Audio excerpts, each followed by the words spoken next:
Good morning, everybody, and welcome to the ECC Women's Bowling Championship, coming to you live from Yankee Lanes in Keene, New Hampshire. Our first matchup this morning is the losers bracket final between Lincoln Memorial and Felician University. At this time, we'll hand over our broadcast to our announcers, head coach Kim Barrett of Franklin Pierce and head coach Joe Ambrose of Kutztown. Thank you, Casey. And we're about ready to get underway with our first match, Felician versus Lincoln Memorial in the semifinals, with the winner going to play Adelphi, right, Kim? Absolutely. Felician has been in this position last year where they dropped this match against Kutztown. So they're trying to revenge last year to head on to play Adelphi in the finals. It should be a great match. It's been very competitive here all week on this lane pattern. Scores haven't been real high, so premium is on getting your pin counts up and making spares.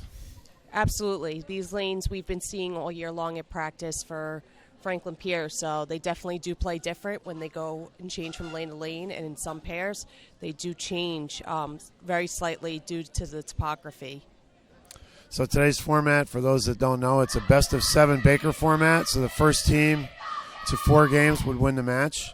And so basically each game is a match, and Coach Kim and I probably tell our players the same thing. You know, you just have to, it's 20 minutes at a time and just make shots and go from there. Absolutely. The goal of this is just to win by 1 pin.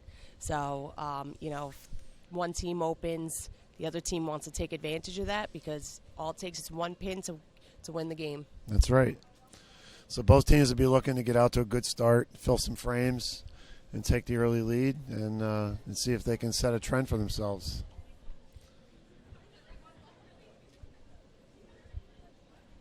Both teams are having some last-minute huddles, probably talking about a few adjustments they may have to make on the lanes or what they need to focus on and to get each other ready to go today.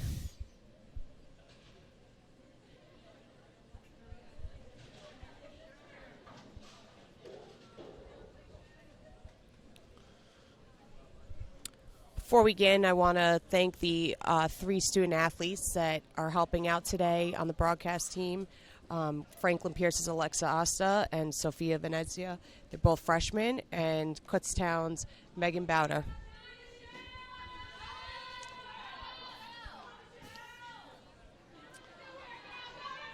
And here we go. We're about to begin.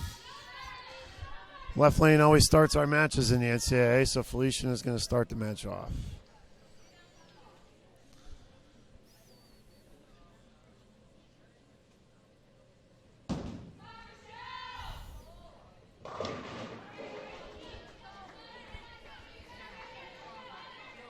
Probably a little bit of nerves on both sides, I would think. Correct, Coach? Absolutely. It's the first game of the semifinals, so both teams, I'm sure, are feeling a lot of nerves right now. And Lincoln off with an early strike to start the day.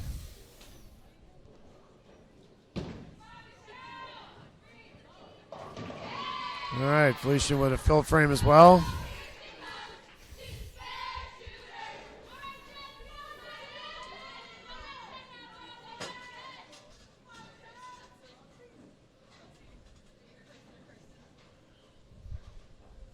It's kind of unusual to only have 2 teams bowling because normally our events have a lot of teams going at the same time, so it's kind of quiet in here. We had a really great turnout this weekend, especially with some flurries in New Hampshire. There was a lot of people that came to watch and support these girls all weekend long. Yeah, we did have a really good turnout. There's some good amount of people here for early on Sunday morning that are watching these matches.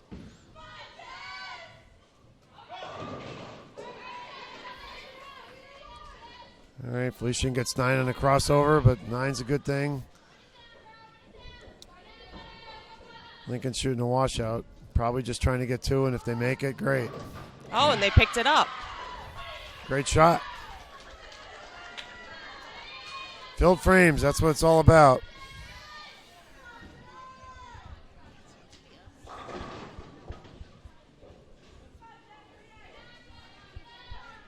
Jessica from Felician is going for the single pin spare right now.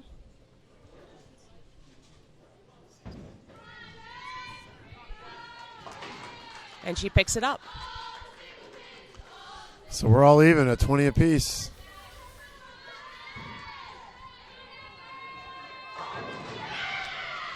Lincoln strikes back with a strike.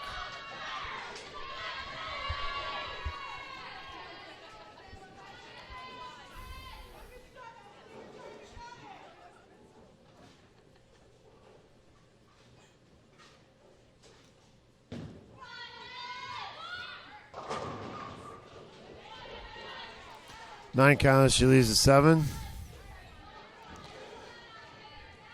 And if she makes it, that'll give Lincoln a 2-pin lead. But now in the 4th frame, Lincoln is trying to get a double.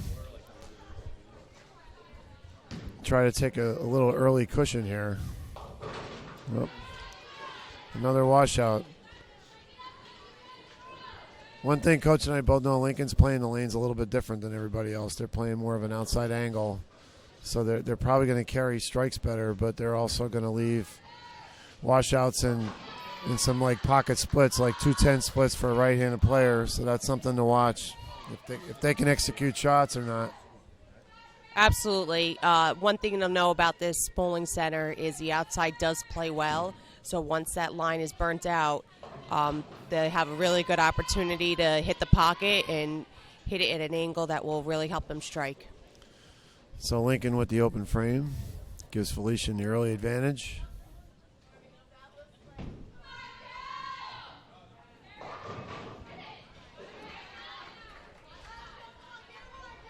All right, Felician with the ball on the Jersey side, but she got a 10-pin out of it. And Lincoln with a good shot, leaving a 9-pin with the ball just a little bit high in the pocket.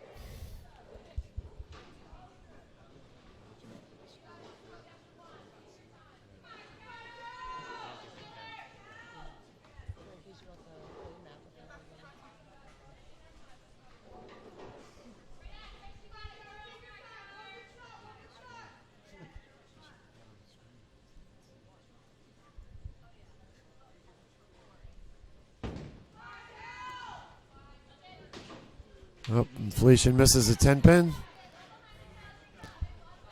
Lincoln Memorial will try to take advantage of that, and they make the spare. Very close match to start the day. Like Kim and I mentioned, a little bit of nerves on both sides. Each team is just trying to settle down. Anchor bowler on both sides now. After that, and everybody will be going around for the second time. And there's a strike for Felician right there. Cole Omack, who's our ECC Rookie of the Year. And there's Lincoln striking back as well. As they both feel more comfortable, they'll both start to be a little more aggressive going through their shots. Absolutely. Usually after the first game, the nerves start to settle, and that's where you're really going to see a lot of really good shots and more strikes coming around. And that's 2 for Felician. It's nice to put a double up on the board early. Especially after a team has an open. Yeah. Really helps pick up those pins that are missed with the open. Yep, and put some pressure on the other team to make shots. And that's one thing I tell my girls. If there's an open, try to come back with 2 strikes, and that will kind of help pick the team up. And Felician is a very emotional team, as you can probably hear. The better they do, the louder they get. Absolutely.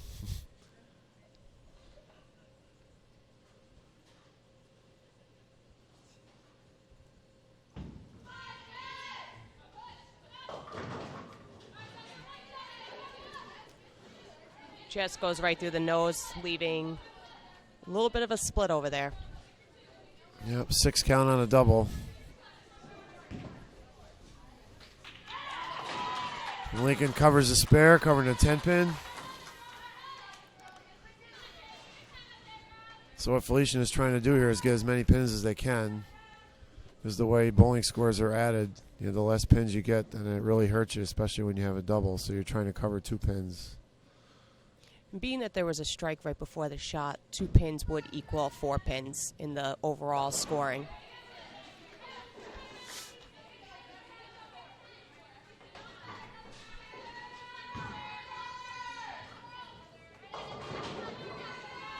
With a split by Lincoln right back. Definitely going back and forth here. With both teams trying to adjust to the lane pattern and try to settle in to make shots.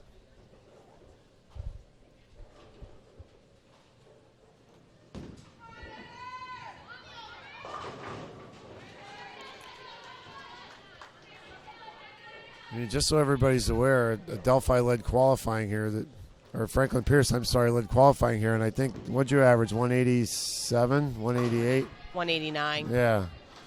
So that was the highest average of all the teams here in the conference, which, is a lot lower than our normal events. So any game 180 or better is going to give you a good chance to win a game in these best of 7 matches. Ooh. Felician just got that spare right there.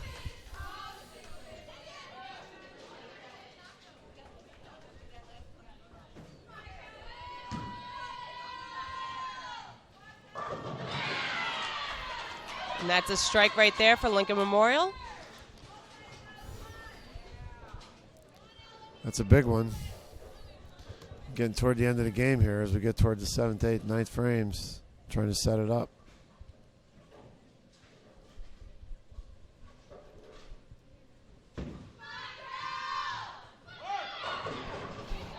That was a good-looking shot. Good-looking shot, leaving a 10-pin for Felician.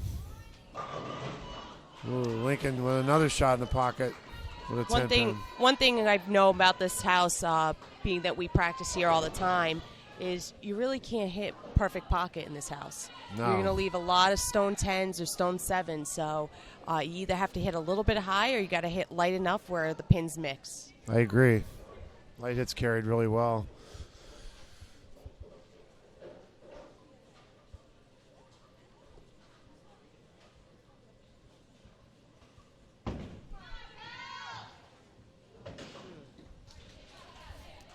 Open frames. That's what we said in the beginning. That's the key. You got to make spares.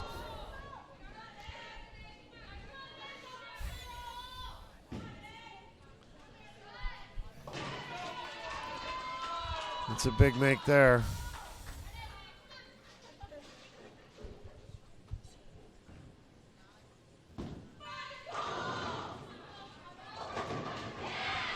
And a big strike for Nicole for Felician in their anchor spot.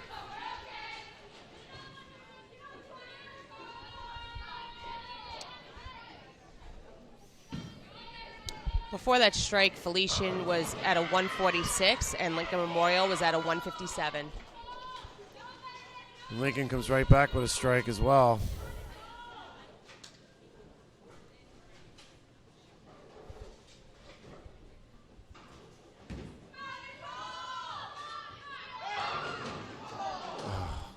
Can't throw a better shot than that. Absolutely. Solid 8-pin is frustrating.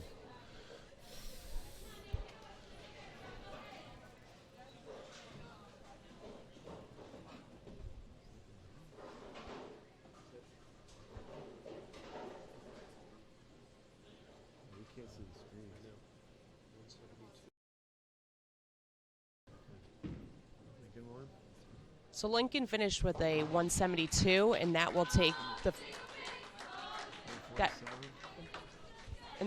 first game. So Lincoln is up 1-0.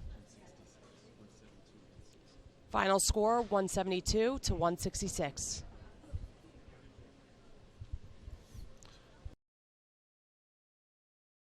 They're just going to have some talks with their players and just go into game 2 and just try. Felician's just going to try to turn it around. Obviously, the lanes are a little tight yet because the oil's fresh. Players are a little nervous. And it's going to take a little bit for them to loosen up and make shots. And there's a lot of pressure here because they know that if they lose this match, they're done. So it adds a little bit of difficulty to making shots. Wow, we just saw that shot from Felician. Another stone 8-pin for Lincoln Memorial right there on the same lane 21.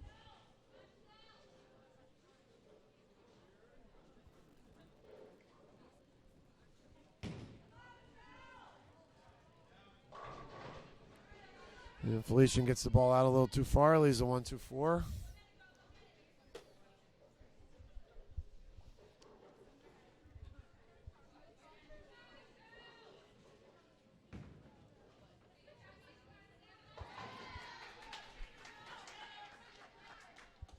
And Lincoln converts a spare.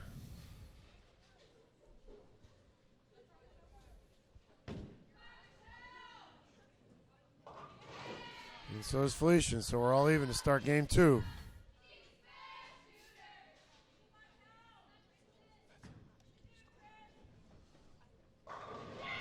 And a great response from Lincoln with a strike. Give him 20 in the first.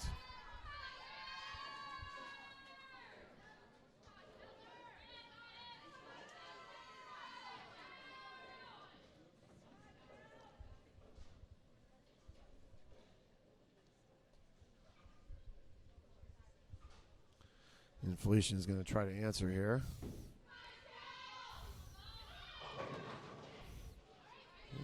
Throws a good shot with a 9 count.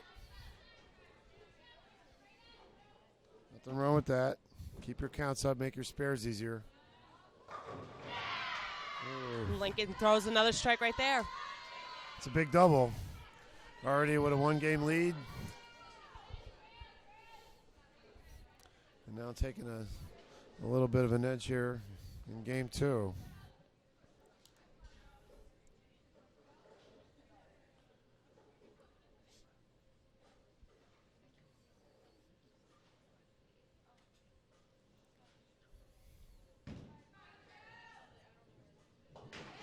And Felician with the cover. And that gives Lincoln a 11-pin lead after 2 frames.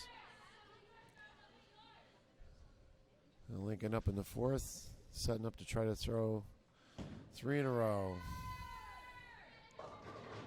Oh, pulled it a little bit on the nose, leaving a 3-6-10.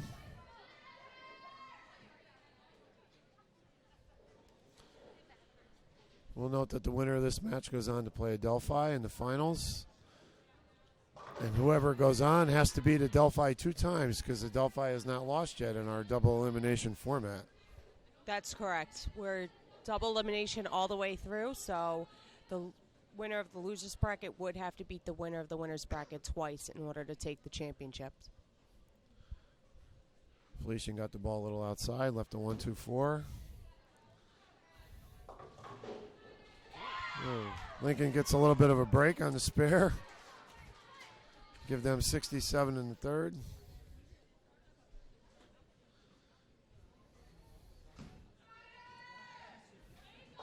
And Felician covers, so Lincoln is still ahead by 11 pins.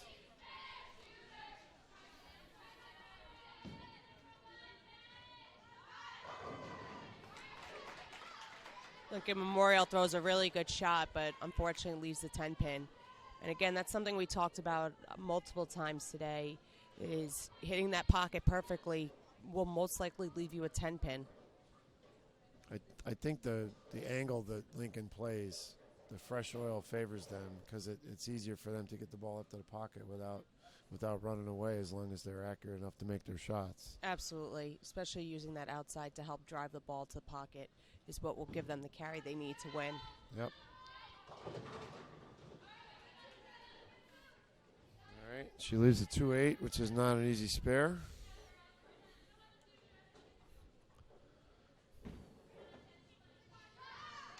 And Lincoln just keeps filling frames. Filled the first 5, 86 in the 4th.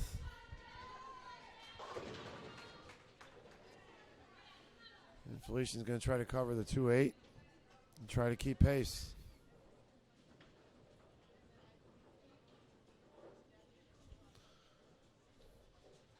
Lincoln with the lead now. They just want to keep going and keep filling the boxes. Nope. Good attempt by Jessica, but unfortunately she still had that 8-pin standing. So that gives Lincoln a 23-pin lead after 4 frames. Still plenty of time to come back, as Coach Kim and I know. Things change in Baker really fast as Lincoln leaves a split. And this is Felician's opportunity to come back and strike, with Lincoln having a not so easy split to pick up.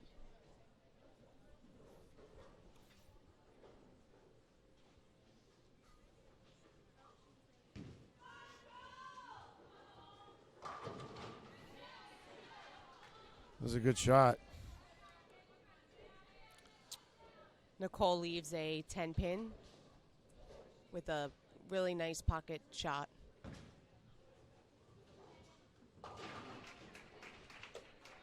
Lincoln did the right thing, got 2 on the split, so that gives them 112 in the 6th. Nicole's going to try to convert the spare.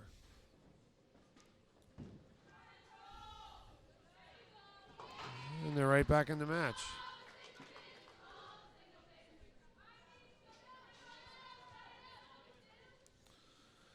Lincoln now in the 7th frame.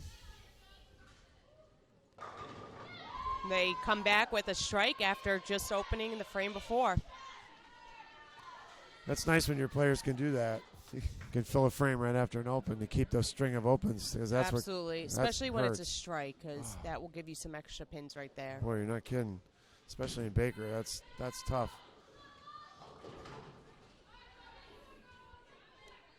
Felician hits the pocket a little bit light. Felician's having a little trouble getting the ball up to the pocket. Even the ones that are getting there, the ball's not coming quite in enough, so they're going to have to make some lane adjustments. Lincoln throws a good shot, leaves a 10 though. Still a good count.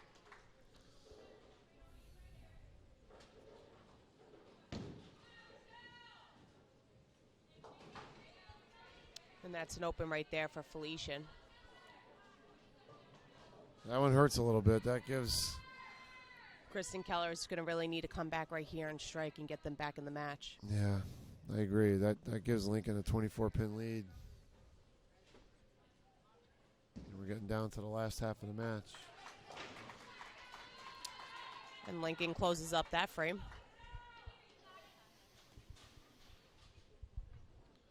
So Lincoln has 132 in the 7th on a 192 pace. Felician is on a 168 pace. Well, Felician gets a break on the crossover. We never throw those away. Not at all. Take advantage of all the pins that can fall in any way it does. You bet. Get the ball up to the pocket. All right, Lincoln is going in the 9th frame here. He's trying to set it up for her anchor. It's nice when your 4th bowler can set up a strike for your anchor and give yourself a chance to get some extra pins. But she pulls it and leaves a 4-6-7. That's not going to be an easy spare for her to pick up. No, she's going to be looking to get 2. But this is a chance for Felician to do something. A double there would have been nice, but the 9 count's okay. They make the spare, they still have a chance. The fact that they left something makeable is really for them to come back and really pick it up. I agree. All right, Lincoln does the right thing, gets 2 pins. So they have 158 in the 9th. So their max is 188 if they strike out. Felician with a spare can still go out for 188.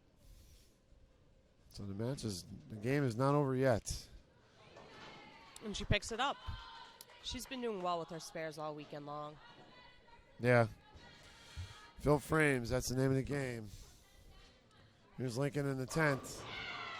He'll strike to start. Good looking shot. And up next for Felician's Jessica. She's really going to need to strike right here in order to get her team back in the match. What we said is correct. Lincoln's throwing 3-4 strikes a game on this pattern, playing the angle they are. The fresh oil is definitely an advantage to them as long as they can make shots. But they paid the price when they pull it because they leave splits. So that's the key. Can you keep the ball in the pocket? If you can from that outside angle, that's going to give you a better chance. And Jessica strikes. Sometimes when you get a little nervous, that's where you're going to see a lot of the pulling or pushing the ball out too far. No, you bet. Felician just needs to stay calm, and they have their anchor up right now, which is a freshman. She just got to stay calm and composed and take one shot at a time right now. That's right. She's going to need at least 2 strikes here. for Felicia to have a chance to win this game. And she leaves a split. So that's going to give Lincoln game 2. So Lincoln is going to go up 2-0 in our best of 7 Baker format here in the semifinals of the East Coast Conference. So Lincoln finishes with 178.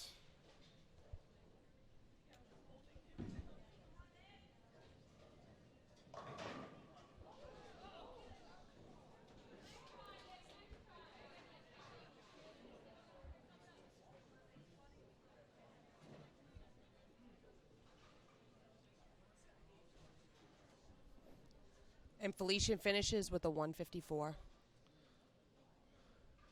So, Coach, what would you be telling your players if you're down 2-0? I think right now they just need to stay calm and relaxed. Keep your hand behind the ball, take an extra breath up there at the line, and stay low with your shot. Right now that's really what they need to do.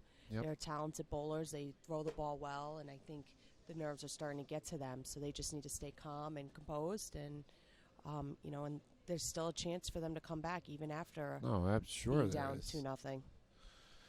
Yeah, we've both been in situations like this where your team doesn't start really well, and you just have to be patient and make one shot at a time and see what happens. You get off to a good start and let the other team think about the fact that you're there, and anything can happen.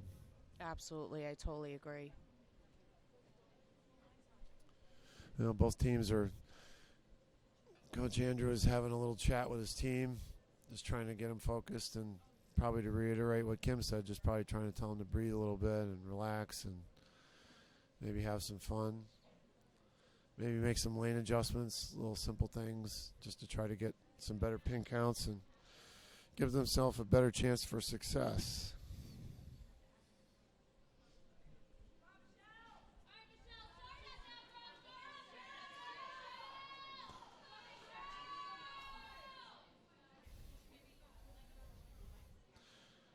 And as we said, the left lane starts in the NCAA, so Felician will start game 3.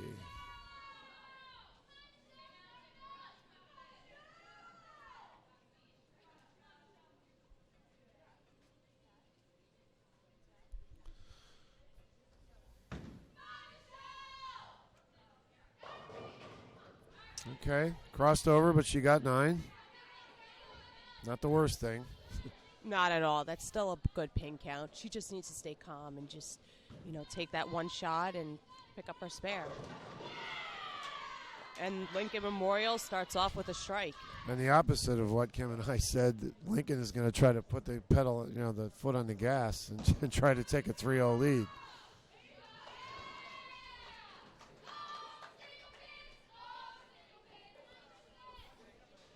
For those who are new to the NCAA bowling, Lincoln Memorial is a new program this year. And for coming this far in their first year is really a great accomplishment. Yeah, he's done an incredible job. He's got mostly freshmen on his team, and he's taken them to every major event, that you could go to that the NCAA hosts. And he's exposed them to everything you would want for a first-year team. So Coach Joe Slowinski's done a fantastic job with them. Yeah, they probably have the toughest schedule than any other team in the East Coast Conference this year. Definitely. And being in Tennessee, they have to travel a lot. So they have to go further distances. I know that feeling, being a coach in New Hampshire. Yeah, you probably put more miles on than anybody. Felician is a 3-year program, and as we mentioned earlier, this is their second time that they have made it to the semifinals at the East Coast Conference Championships.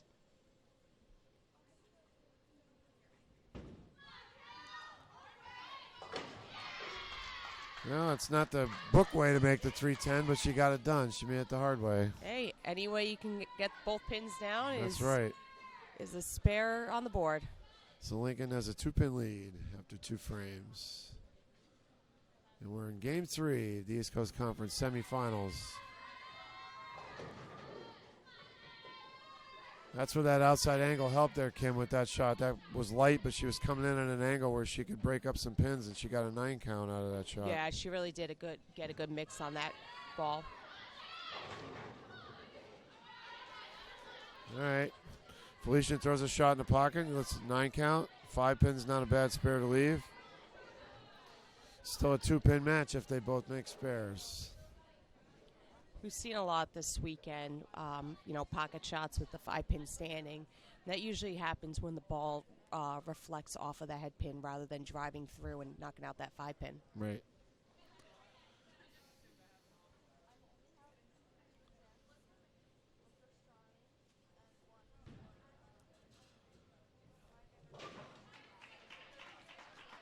Lincoln opens right there. I thought she had a 9 count there, but she did not. She had an 8.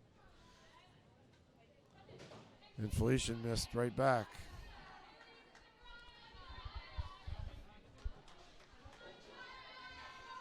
So that gives Lincoln Memorial a 1-pin lead in the 3rd frame.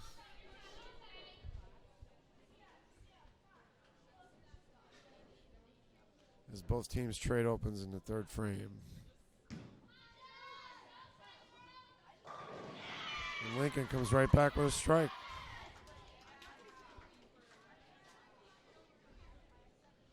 And Felician will try to answer here in the 4th frame.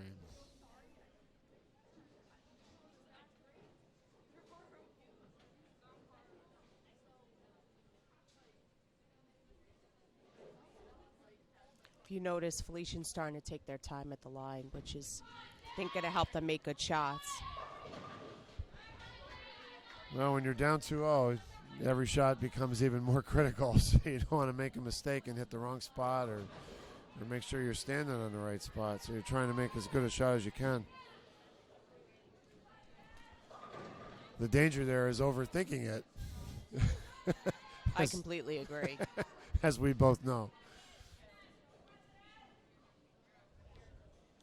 Cases like this, you just want to trust your shots and, stay low at the line. Right. All right, Felician covers the spare.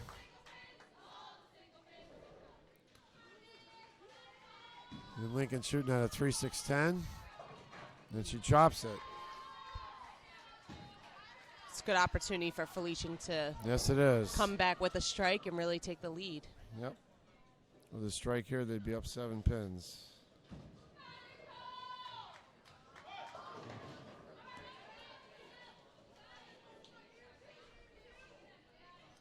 Well, she leaves a 4-7-8 count, which isn't bad. And Lincoln Memorial comes back with a strike. Lincoln is definitely striking a lot more playing that outside angle. There's no question about it. Nicole covers the spare.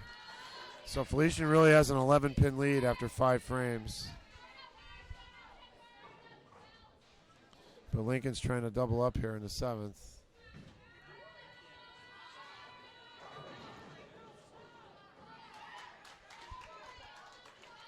She just got the carry to avoid having left the 7-10. Absolutely. The carry out the 10-pin was really helpful for her. Yeah.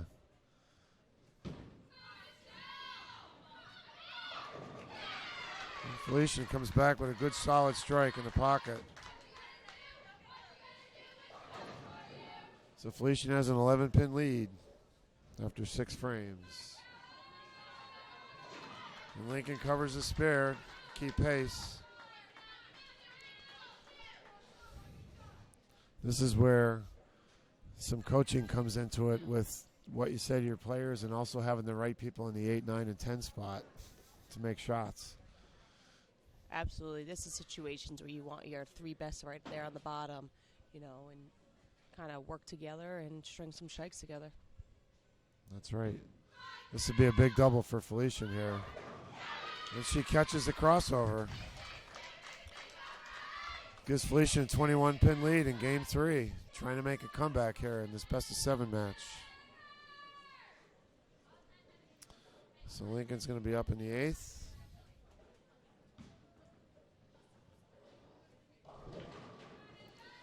That's a washout right there for for And Lincoln. one of the dangers we said about playing that outside angle, you're going to leave some splits and you're going to get strikes out there. And she just got the ball out too far, didn't come back.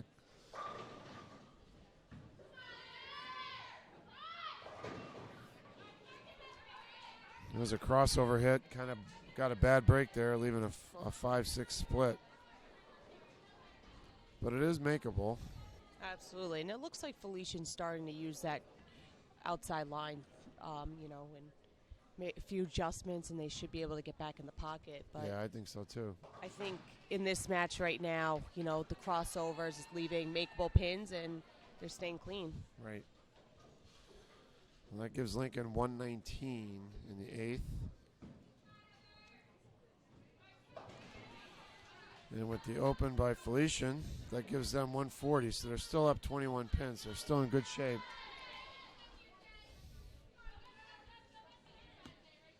So both setup players are up in the 4-hole. Let's see what Lincoln can do here in the 9th frame. And she throws a strike, setting it up for her anchor. Lincoln has a max of 179, and Felician is on a 180 pace if they just go strike spare. So it's not over yet.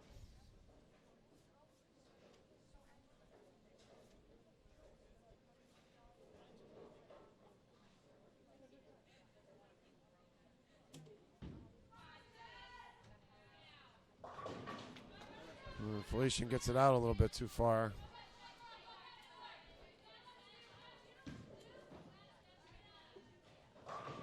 Oh, and Lincoln comes back with a huge double in the 9th and 10th frame.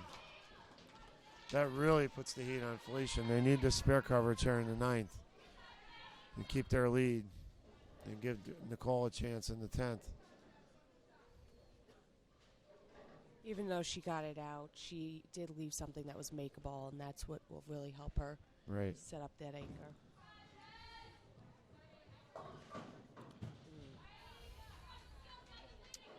That open right there for Felician gives Lincoln Memorial an opportunity to come back. Especially when she's got... That's a huge shot. Huge shot for Lincoln. She can close out for 179. The best Felician can do is 178. So it's going to depend on Lincoln's pin count. But Nicole gets a strike, so the game's not over yet. No, it's going to be very exciting to see how it turns out in the end.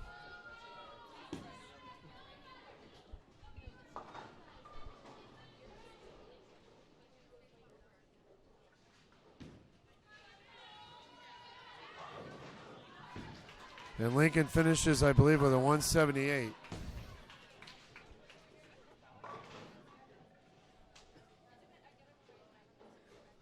Let's see if... Oh, she puts it up on the nose. It looks like Lincoln is going to win game 3 and go up 3-0. That's really going to put Felician with their back to the wall. Absolutely. And what would you tell your girls in a situation like this? Don't think about trying to win 4-3. Just try to think about winning one game. Absolutely. And just trying to put a clean game together. That's the one thing Felician's been lacking. And the final score, Lincoln Memorial 178, Felician 168. Yeah, I would even talk to them about making ball adjustments or line adjustments or whatever it would take to get the ball up to the head pin and to the pocket and try to keep their counts up. They got to just keep it together because they know that one game can change. You know, once you're down 3-0 and then you win a game, then it puts the pressure back on the team that's ahead because you don't want to lose the lead like that. Absolutely. And overall, the scoring piece is low. So any one of these teams start stringing strikes together, and that's all Felicia needs to do to just win one game at a time. Lincoln's thrown 3 170 games, so it's not like they're killing it, but they're doing what they need to do. They're using that outside angle of attack, and their strike percentage is way higher than Felician's right now. They're averaging 4 or 5 strikes a game, and Felician has only been getting 2 or 3. Yeah, they really need to stay calm and keep, staying behind the ball for every shot. Yep. And try to avoid coming around it. So Lincoln starts out with a 9 spare in game 4. It looks like in that shot, Lincoln Memorial made a substitution change. I think so. All right. She got the 9 count. Felician just has to stay positive because this is not over. I've seen teams come back from 3-0 many times. I agree, and they're starting to get a little quiet. Usually when they start cheering loud and getting all wild up, that's when they start doing really well. Yep. And you can see Lincoln, even all their girls are throwing the ball nice and loose, arm swing. And everybody's confident, because they have the lead. So that, there's not a lot of pressure on each shot. They've got like 2 games to play with, before they really have to worry about it. And then Felician just missed a 5-pin in the first frame to even give them a bigger cushion.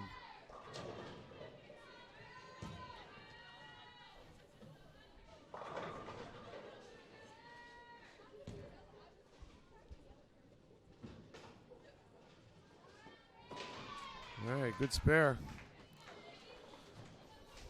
Lincoln's goal is to 9 or better and stay clean and put the pressure on Felician and make them come back.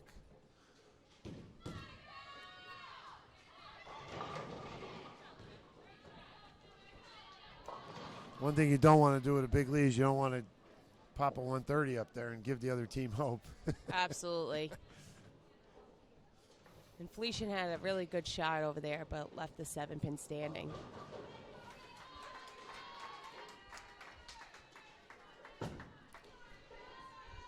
Even though Lincoln was a little high in the nose, she broke up the split. 8 count, makeable spare. 6-10. Felician needs to start filling frames. And just stay in there.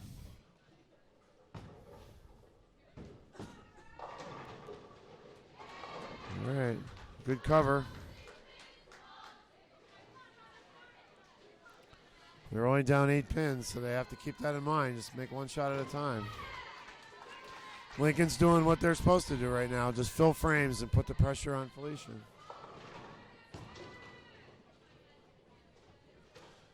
Like we've said before, the winner of this match goes on to play Adelphi, and they'll have to beat Adelphi 2 times in order to win the ECC championship.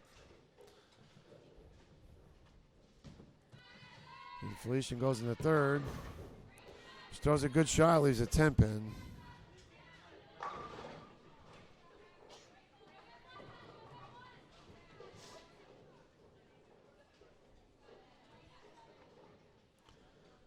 Now Lincoln going up in the fourth.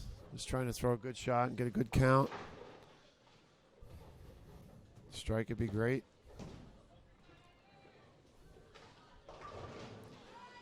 Pulled it a little bit. She's got a good pin count, which will help her. I know. She got a break, no split, leaving a 6-pin by itself. Very makeable spare.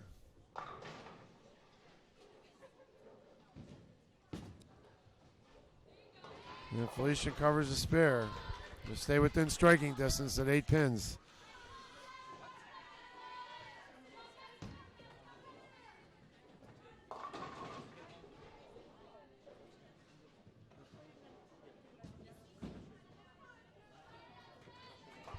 And Lincoln answers with the spare right there. 56 in the third for Lincoln with a spare up in the fourth. Felician with 28 in the second with a spare up in the third. And they're looking to get something started. Still got plenty of time to make a run.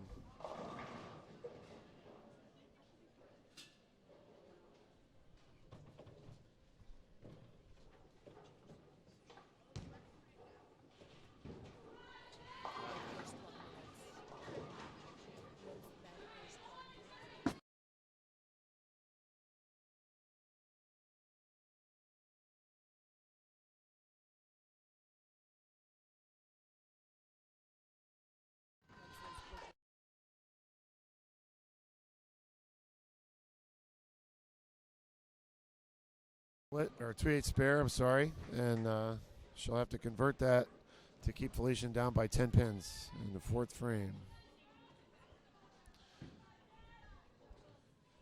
Every spare is a little bit more crucial. You can see Coach Joe for Lincoln telling his girls to breathe and to relax. They have the upper hand and they know it. And all they have to do is just make good shots and keep their pin counts up and make spares. In a situation like this, you just want to tell your girls one good shot. That's all you need. Win the second half. And Felician with another missed spare, another open frame. That's been the story of the day for Felician. They haven't been able to string strikes together. Too many opens. So Lincoln leaves a 2-8, which isn't always easy.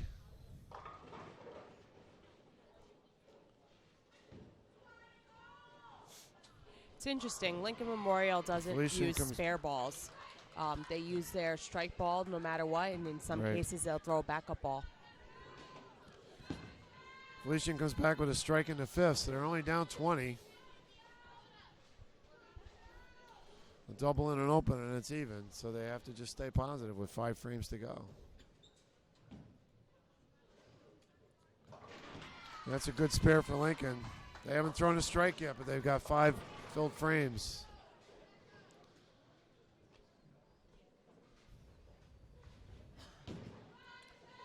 This would be a good double for Felician if they could get it. She comes up a little high, leaving the 6-10.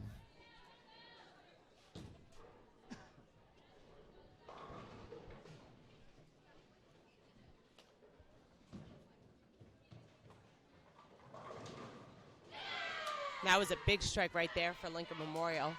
I agree, Cam. 94 in the fifth with a strike in the sixth. They're doing their job. They have the lead, and they're just trying to keep the hammer down.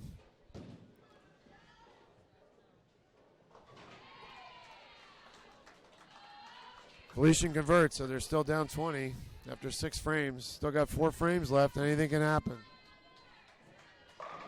They just need to stay confident on their shots and, stay clean right now and hope that maybe Lincoln Memorial might make a mistake. Right. That's true. Anything can happen. That's a big double.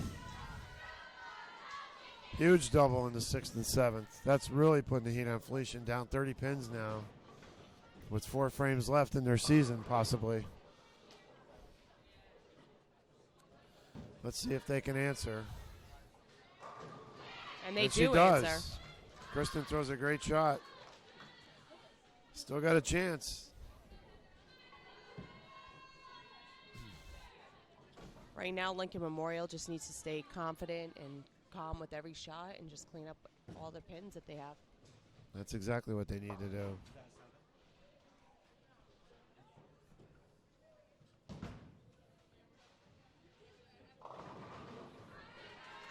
And she pulled it a little bit, but she made sure she got it up to the head pin.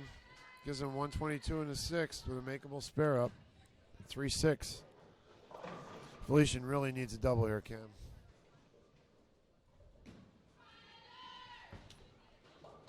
And that's not going to do it. Pitching it out.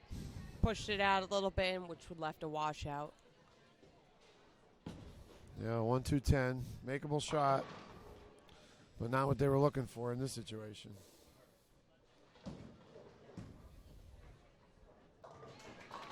Lincoln keeps making spares. Lincoln's been clean for 8 frames. And that's all they need to do right now is just stay clean and trust their shots. Felician's in serious trouble now. 122 in the 8th. And Lincoln at a 162 in the 8th with the strike. That's another strike right there for Lincoln Memorial. It gives Lincoln a 40-pin lead with 2 frames left in Felician's season. The best Felician can do is 182.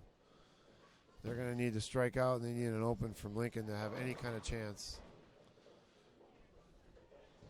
Lincoln just needs a good shot, stay behind the foul line, and just get a good count, and this match is going to be over.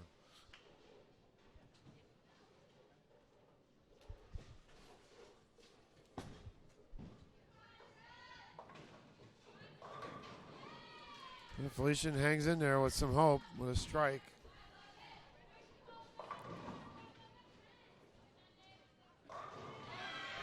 Another strike right there for Lincoln Memorial, and that will take the match. Lincoln Memorial wins 4-0, and they're going to be moving on to the championship match against Adelphi University. Got to give Lincoln credit. They did what they were supposed to do. And game 4, when they had a chance to close it out, they threw a clean game.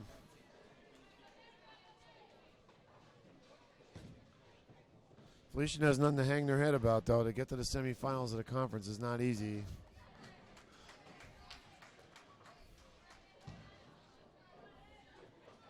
So they'll take a lot out of this, and Felician returns most of their team next season, so they're going to be even better next year. Oh, there's no question about that. Felician finishes with an open in the 10th and a 150.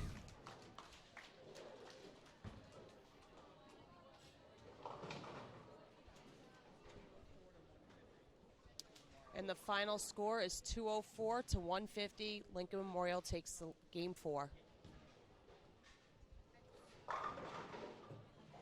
So Lincoln Memorial will go on to play Adelphi in the final matches for the ECC Conference Championship. Lincoln Memorial will have to beat Adelphi twice in order to win the championship.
And they only had 3 170 games. It wasn't like they were killing it.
Good morning, everyone, and welcome to the final of the ECC Women's Bowling Championship between Lincoln Memorial University and Adelphi University here at Yankee Lanes in Keene, New Hampshire. At this point, we'll turn it back over to our broadcast team of Joe Ambrose, head coach at Kutztown, and Kim Barrett, head coach at Franklin Pierce. Thank you, Casey. Happy to be with you today for the finals of the ECC Conference Championship. Coach Kim Barrett is with me here. And we're almost ready to go as Adelphi and Lincoln Memorial will square off for the ECC Championship. Lincoln Memorial just beat Franklin Pierce in the semifinals here this morning, 4-0. Pretty convincing. With a 204 in the last game, clean game, so they're throwing the ball well. They're lined up. Now we're going to a different pair of lanes, and they're bowling against a new opponent, Kim.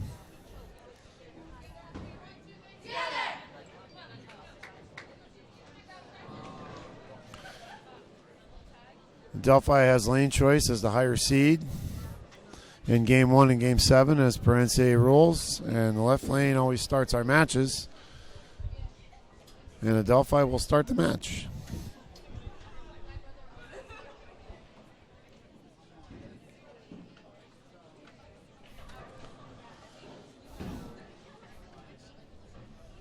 Lincoln has a tough task ahead, having to beat Adelphi twice, but I don't think they can think about that, Kim. I think they just have to go one game at a time. No, there's no way you got to think about beating them twice. You know, anything can happen, just one frame at a time, one game at a time.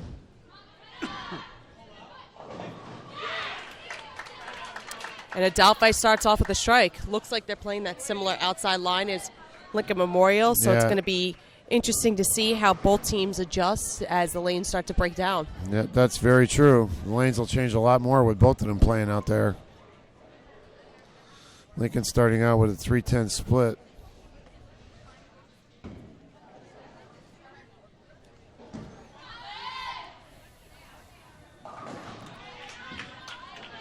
And that's the risk of playing the outside line, is that sometimes the ball doesn't come back up to the head pin, so she leaves the 1-2-4-8.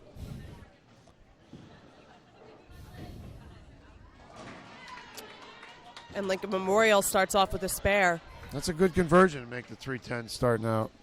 Absolutely, and if Lincoln Memorial comes back in the second frame with the strike, they will be even between the two.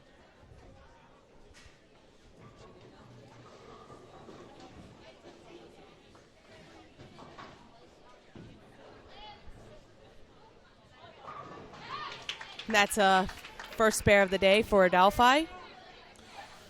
So Adelphi starts out with 20 in the first. Lincoln will be up in the second frame, trying to even things up and start out with a strike.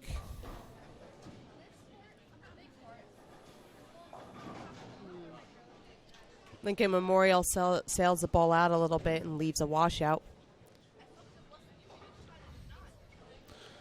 Not an easy spare. Going to try to make sure they get 3.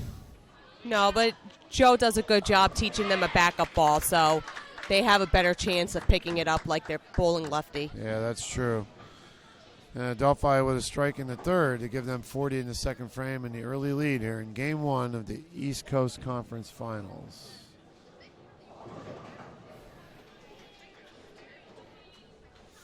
Lincoln gets a 3 count, so 25 in the second. Gives Adelphi a 15-pin lead after 2 frames.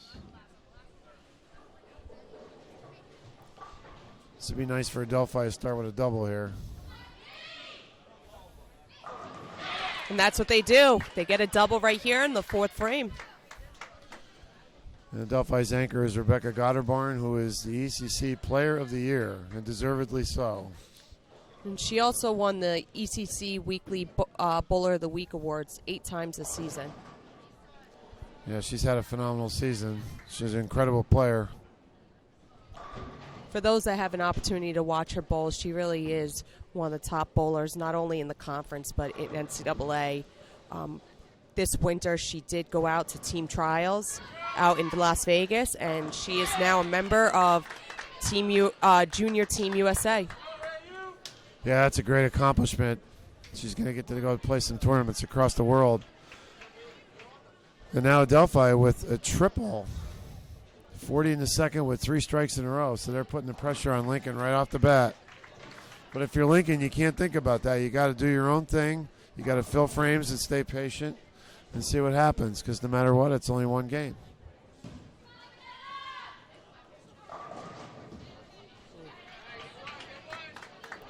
That looked like it was a good shot, but unfortunately, it was the 7-10 split.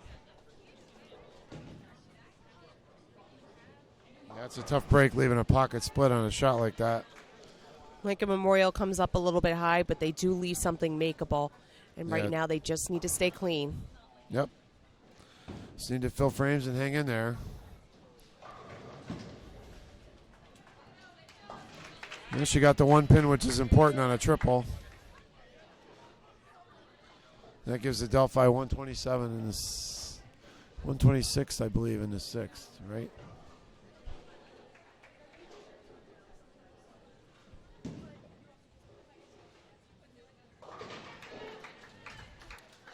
And that's another spare right there for Lincoln Memorial. Lincoln Memorial has 42 in the third, with a spare in the fourth. The Delphi comes back with a strike. 5 strikes out of 7 frames, Kim. They're starting out aggressive. Absolutely, but Lincoln Memorial isn't ready to give up just yet. No, they're not. They answer won't. with a strike.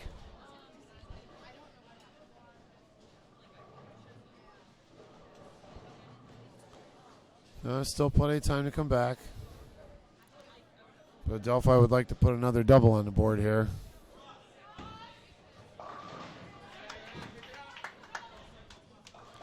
She pulled that one quite a bit, leaving the 1-3-6-9.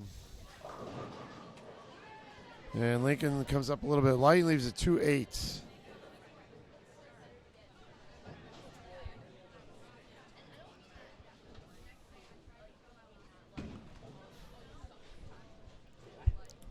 Delphi just needs to settle down here and throw a pocket shot to convert the spare.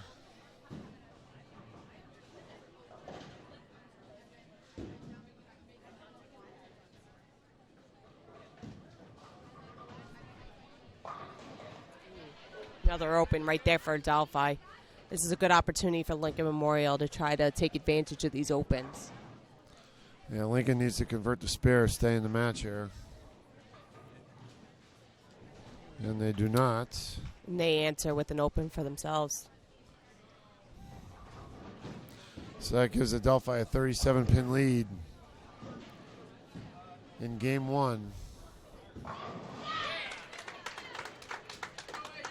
Another strike in the ninth. It's a 4-hole with 2 strikes, setting up Rebecca Gotterbarn for the 10th frame.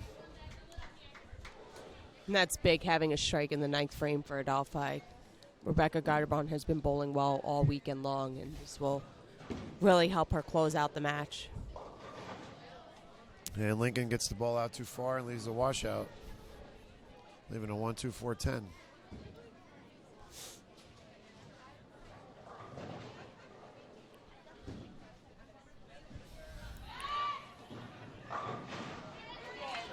Rebecca threw a good shot, left a solid 10 though.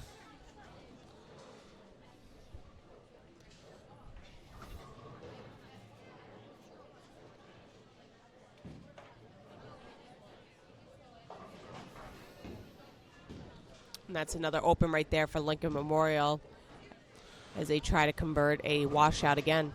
Lincoln's max is now 186 if they strike out.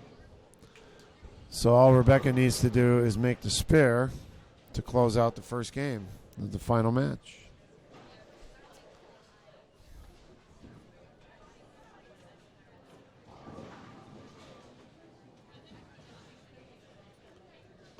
And she fails to convert.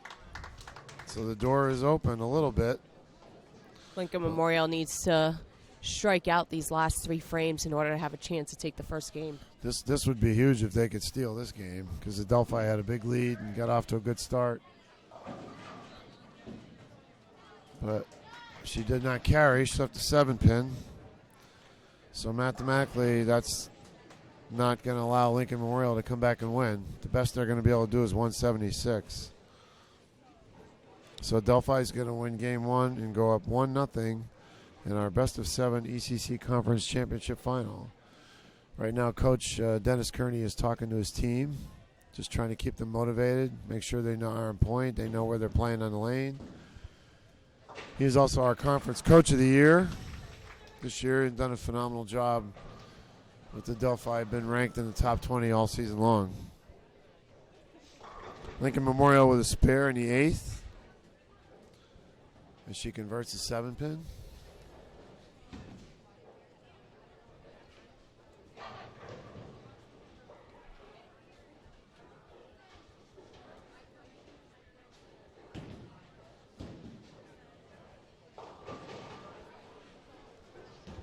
And Lincoln just trying to play out the game here, but also trying to maybe learn some things, Kim. They might be trying a different angle or changing balls or making some adjustments on the lane. I think this is a good opportunity now that you know the game's over and the total wood doesn't count for the overall scoring. This is an opportunity to try maybe a new line or something that the team can learn from and take advantage of. Right.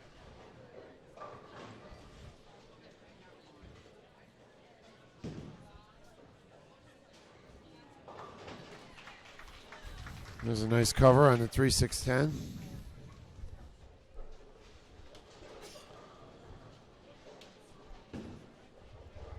Yeah, Lincoln's going to have to get their strike line together like they did against Felician if they're going to stay with the Delphi.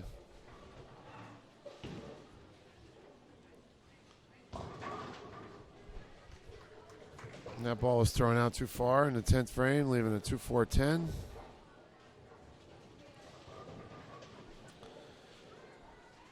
Like we had said, this game is over. So Delphi's going to win game 1 and go up 1-0. And the total score really doesn't make any difference. Lincoln just has to come back fresh and start next game and try to tie the match up. So the final score of game 1 is 182 to 138.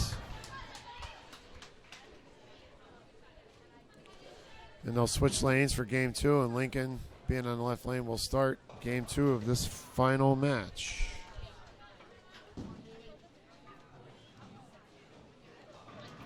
Maybe some nerves there, Kim, in game 1 for Lincoln.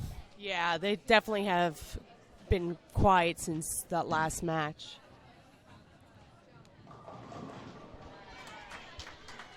All right, starting out with an 8 count, leaving a 2-5, very makeable spare.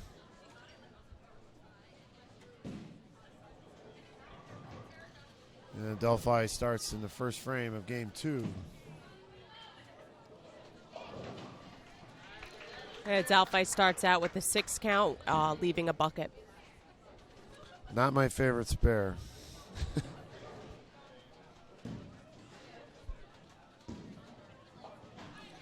Lincoln with an early open.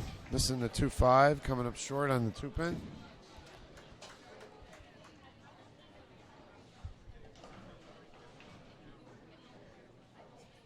Coach Joe is just talking to her, just trying to re-encourage everything and trying to give her confidence for her next frame. And Delphi chops the bucket, so the match is even at 9 apiece with 9 frames to go.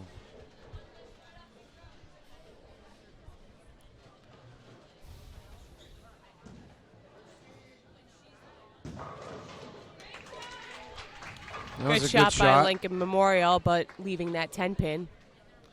They haven't quite found the carry angle yet.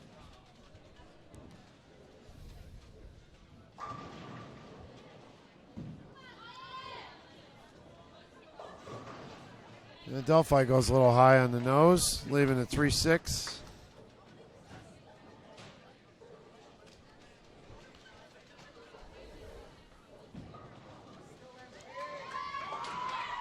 All right, there's a 10-pin cover for Lincoln.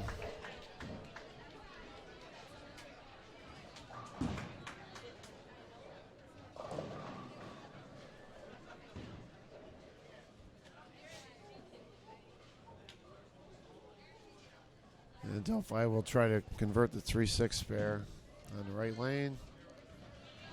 And they do. The match is still even after 2 frames of game 2. And Lincoln here in the third. And she gets the ball up to the pocket and gets a perfect strike. It's a good opportunity to come in and get strike and put a little pressure on Adelphi, making them try to match that strike.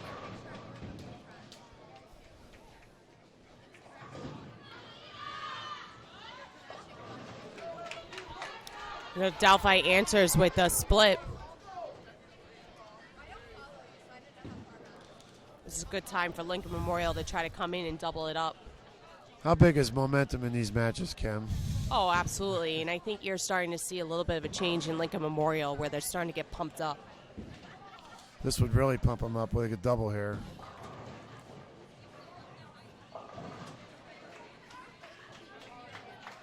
Got it out a little too far and left the bucket.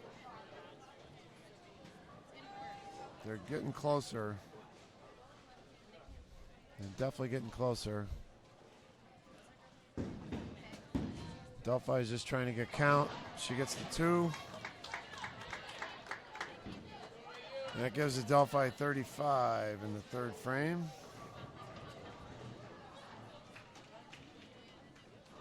It looks like Joe's trying to talk to one of his girls to figure out how to pick up that bucket.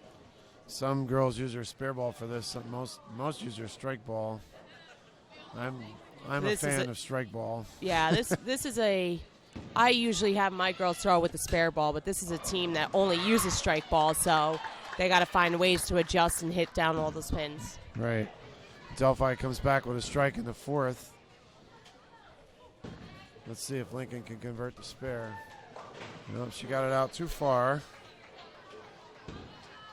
Ball did not finish. The match is actually even in this game, as Lincoln now has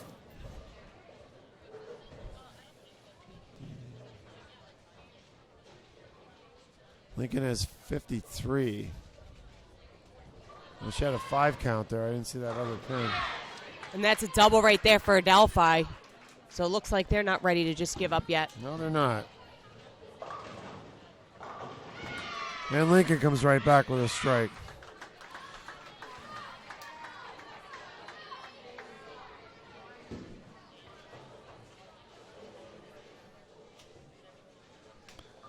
So Delphi with a 12-pin lead after 5 frames, but a double working.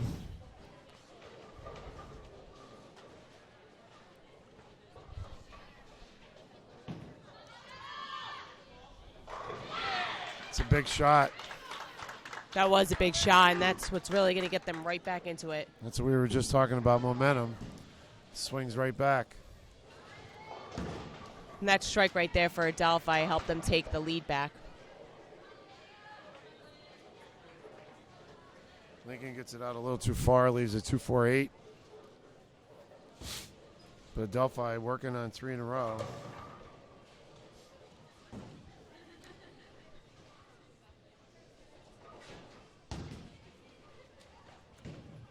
Let's see if they can get a 4-bagger. And they do. Trip the 4-pin. Looks like Delphi has finally figured out their lines for this lane, and they're all lined in right now.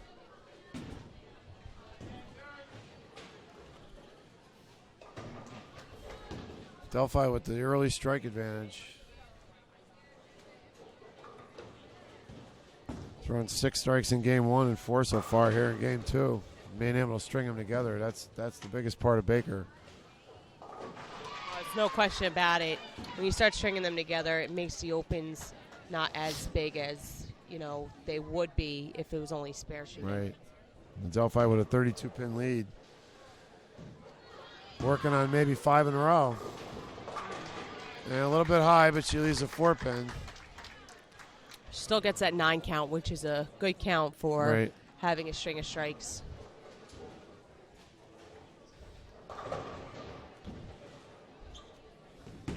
Lincoln needs to get something started here really quick. And they do.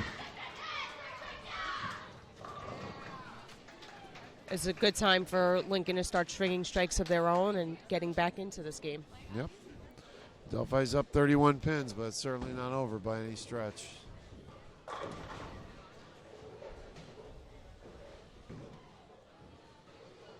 Well, Delphi did their job and filled the frame. So 144 in the 7th for Delphi.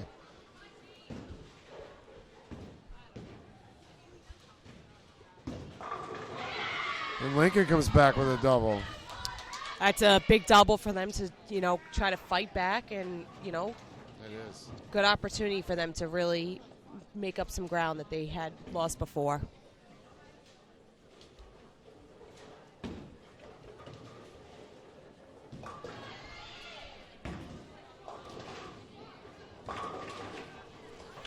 Delphi with a 2-8-10 split in the ninth This frame. is a perfect opportunity for Lincoln Memorial to try to get another strike right here, and I think that will really put them right back into it.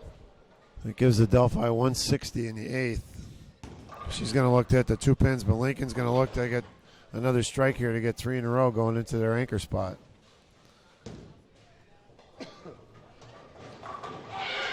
And she's able to convert. That's a great example of a team hanging in there. Just because they're down 20 or 30 pins, you just got to keep making shots, and you never know what's going to happen in best of 7 Baker. And you're starting to see their energy coming back to life the way we saw last match. Yeah. They're really getting into it, and that's what's creating that momentum for them to throw good shots. That's the hardest thing we as coaches try to do, is instill patience in our players. When you get down or up, you still have to focus on what you have to do and make good shots. There's no question about it. Delphi does the right thing, though. Get the 2 pins. Don't be a hero. Don't do anything crazy. So 169.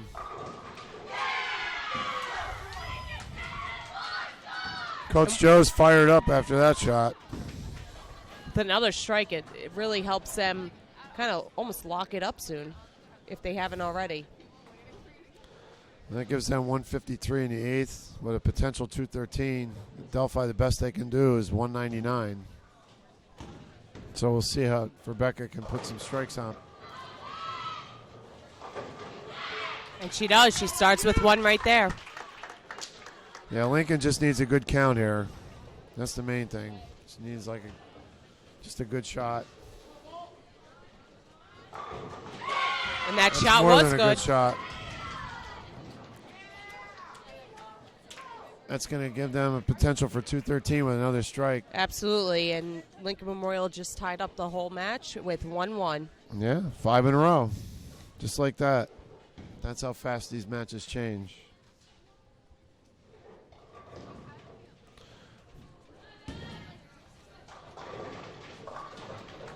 Rebecca with the 9 count.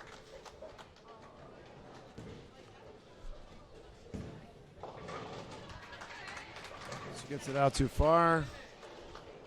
The 6 count with a 209 finish for Lincoln Memorial to win game 2 and tie up our best of 7 Baker at 1-1 apiece.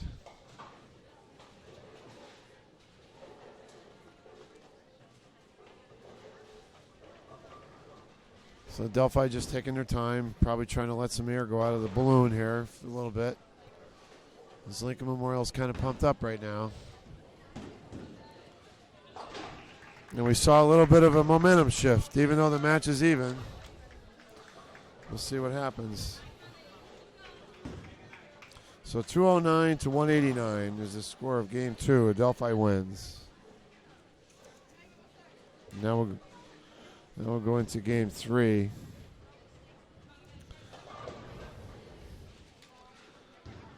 Again, Kim, Lincoln can't think big picture. They got to think one game at a time. They can't think about, we have to beat these guys twice. They just have to try to make their shots and win game 3. No, you really can't do that. You have to focus on this match first before you start thinking about the overall trophy at the end.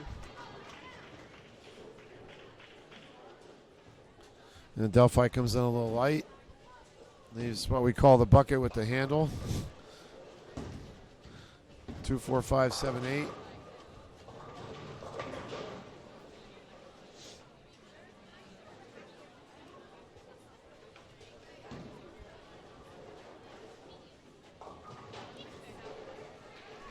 And Lincoln pulls it a little bit, maybe a little soft on the speed.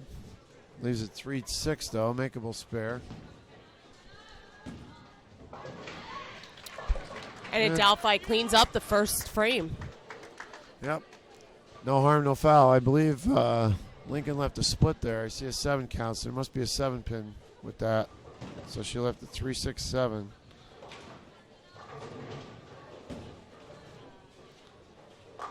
The smart thing is just go for 2.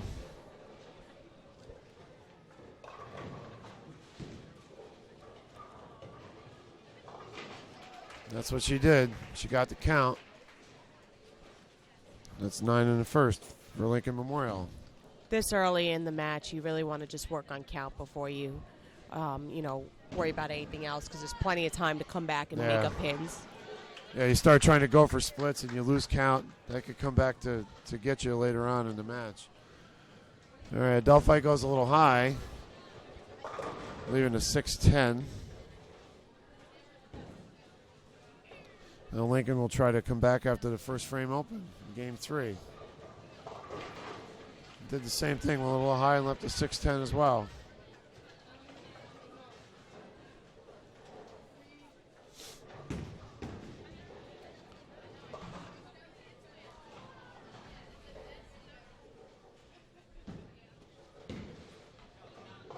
That was a good spare right there for Adelphi.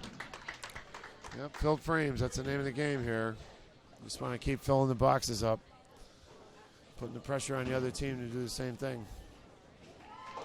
And Lincoln comes right back and does it. So they both filled their frames. After 2, Adelphi is up 9 pins.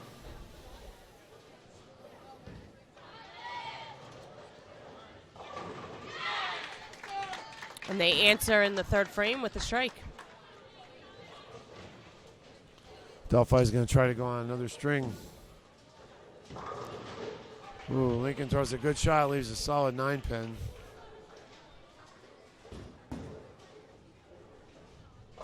But it's only a 10-pin game. And Delphi looking to double up here in the 4th.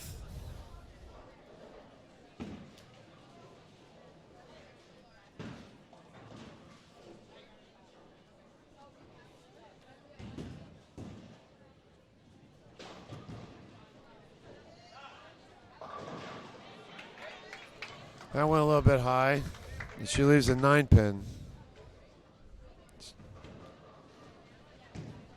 Makeable spare.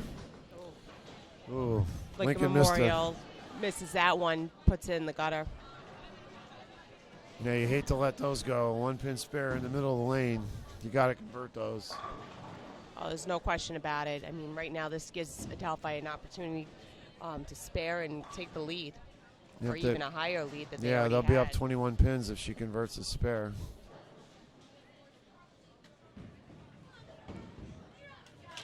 And she does.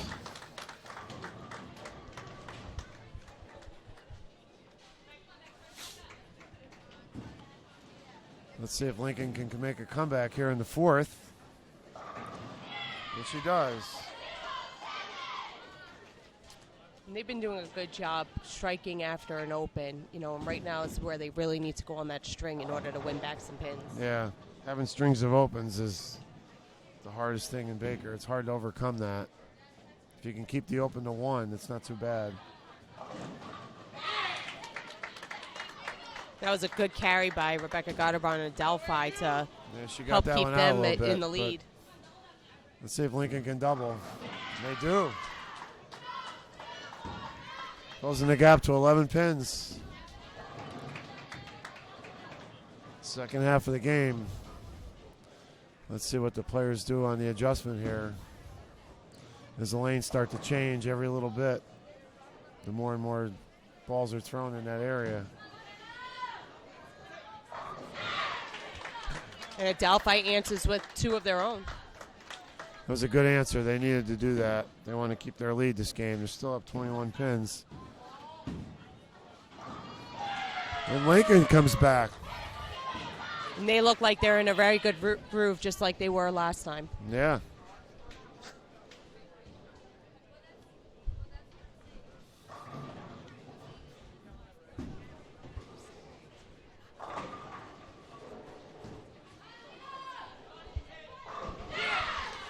And that's another one for Adelphi.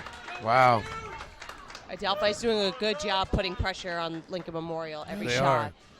Lincoln's been answering so far. Let's see if they can continue.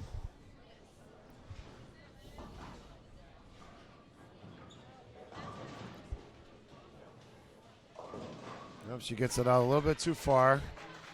There's a 2-8. It's going to be important for Lincoln to really pick up this 2-8 spare Yeah, right they now. need to keep the frames filled. Keep some pressure on Adelphi here. Adelphi just caught a break, almost left the 7-10 split, and then the 7-pin was carried out. Yep, so she just has to convert the 10-pin in the 8th frame for Adelphi.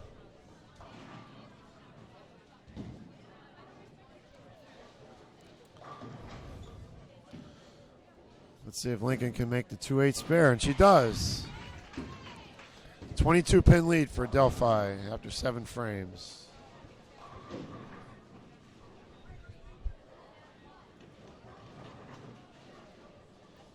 Adelphi just needs to stay clean. She needs to convert the 10-pin. And she does. Good shot. Well done. Now Lincoln's going to try to come back and start another string. Still time to win this game. And that's what they do. They come back with another strike. 22-pin game, Kim, with 2 frames to go. Well, with another strike with Lincoln Memorial, they can really, close up that gap a lot easier. Sure would. Let's see if Adelphi can set one up. And that's going to put pressure on Lincoln Memorial again with Adelphi striking in the 9th frame. Adelphi has a clean game going. That's the difference in the match right now is the 2 opens by Lincoln in the beginning of the game. Yeah, sometimes splits are hard to, really pick up, but you do have that single pin miss that could end up haunting them in the end. I know. That was a great shot for a double. Still only a 12-pin game going into the 10th frame. Rebecca needs Lincoln to strike Memorial's here. going into the 10th frame with a double, and Adelphi has a strike in the 9th frame as they head into the 10th. This is a big one for Rebecca. That's huge. Huge strike. And she just put a lot more pressure on Lincoln Memorial with that double. She needs this one.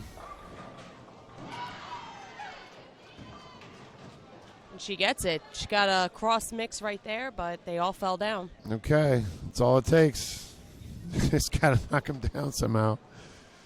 12-pin lead for Adelphi. Still not over yet.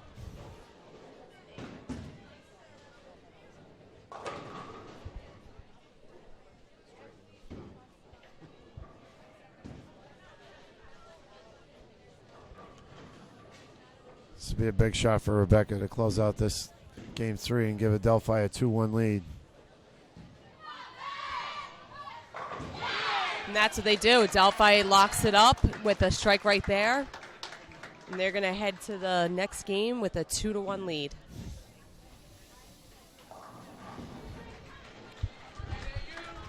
And if you're Lincoln, you can't get down because you're about to shoot 213 with a spare and lose. Sometimes somebody else just bowls a better game. You just have to keep your players positive and then go from there. But Adelphi is going to take a 2-1 lead going into Game 4 of this ECC Conference Championship Final.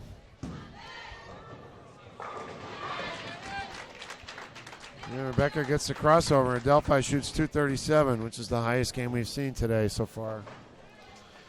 Lincoln misses the spare, but still finishes with a 212, which is a good game in any other circumstance. Oh, absolutely. And we're starting to see the scores go up at every game.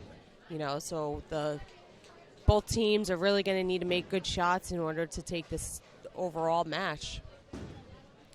Yeah, both teams are throwing strikes. And Lincoln's not wasting any time. She's going to start Game 4 right away.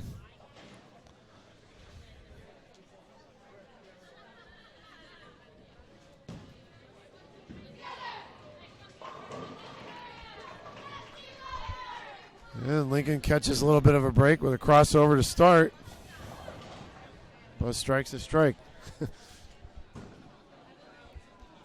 right, Adelphi wants to keep the pressure on. They would love to go up 3-1 and really put the heat on Lincoln. But Lincoln's not going to go away. Yeah, that's really going to hurt their morale for Lincoln if they do drop 3-1.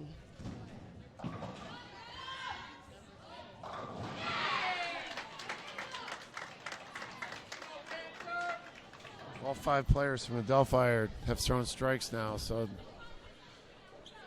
things are starting to look good for them. Lincoln's going to have to really step up. They're going to keep up. But she leaves a split. That was a light shot right there, and that's, not light enough where it would mix. Unfortunately, she was left with a split. 6-pin count on a strike. She wants to make sure she gets 3. Let's see if Adelphi can get an early double. Doesn't carry the crossover, but she leaves a 6-pin, which is a very makeable spare.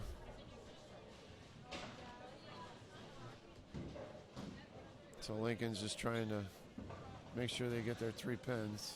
She gets 2, which will give them 26 in the second. By throwing back up, she almost had an opportunity to pick up that conversion, which isn't easy for most righties. Yeah, that's very true. That's a hard spare for anybody.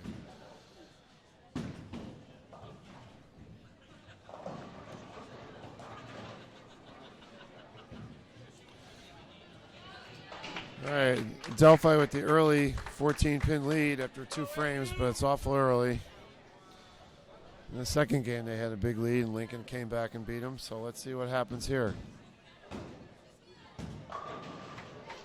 That was a really good shot. That was a good shot, and again, they just got that 10-pin.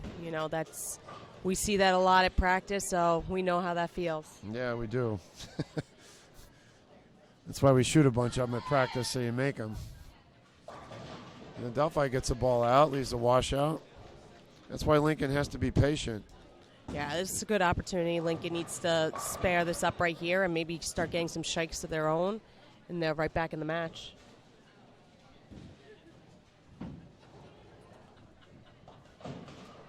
But you can't do that. You can't leave. You can't miss the 1-pinners. When you leave an easy spare like that, you got to be able to convert. Let's see if Adelphi can convert the washout.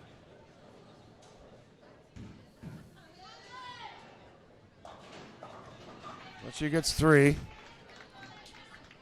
still puts Adelphi up 10 pins after three frames. Yeah, that's spare for Lincoln Memorial. Hopefully it doesn't, catch up to them later in the match. They really need to, stay focused and, knock down some pins.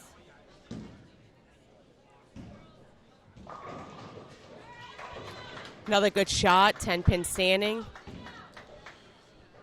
Yeah, Lincoln's losing carry a little bit, so they may have to make some either angle adjustments or ball adjustments or whatever. But they don't want to lose the pocket either, so. It's a good strike for Adelphi, setting up Rebecca. Absolutely, and it looks like when you're watching them at the line, they're doing a good job using their hand and changing hand positions in order to get the ball to stay in the pocket. That's true, they do. They do a great job of that. That line is burning out with both teams playing the same line, so they're doing a really good job, doing whatever hand position they need to do in order to keep that line working longer. That's very true. Rebecca Gotterborn now trying to throw a double for Adelphi. She strikes 52% of the time for the entire season. But she doesn't get the carry there, leaving a 4-pin. A little bit high.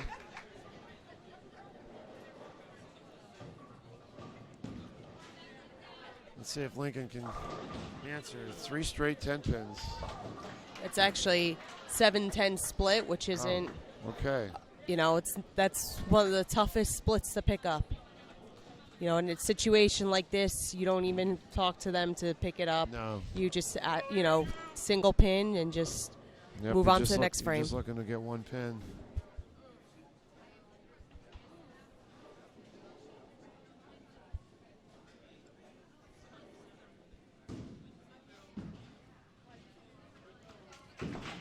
But she did.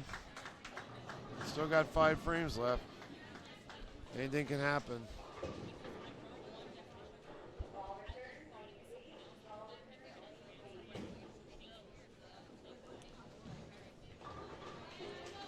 And Rebecca converts the 4-pin.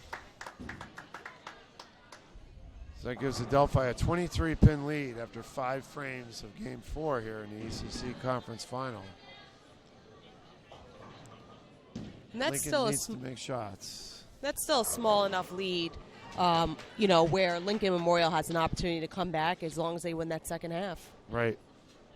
And they've been really strong in the second half, all 3 games. That's very true. They have. They finished their games well. Adelphi throws a great shot and leaves a 10-pin. Cuts the lead to 22. Lincoln needs to convert spares, and they need to fill frames. With 3 opens already, they can't really afford any more.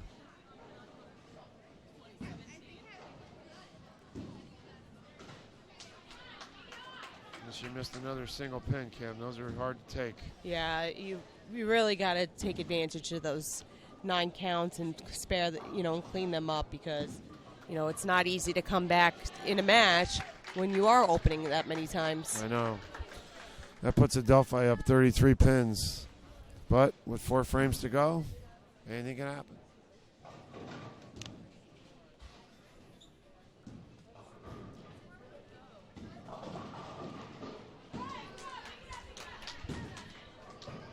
I believe she leaves a 7-pin there and a light hit. Lincoln has thrown some good shots this game, just hasn't carried anything.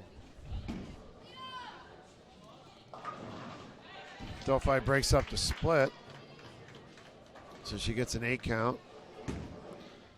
Adelphi really just needs to stay clean at this point and make Lincoln come back to them.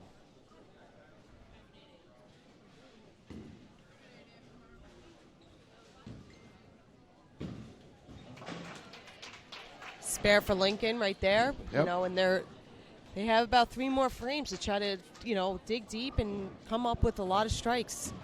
Adelphi doesn't open often, and, right now you just got to make good shots and, hope pins go your way. Right. There's a good cover.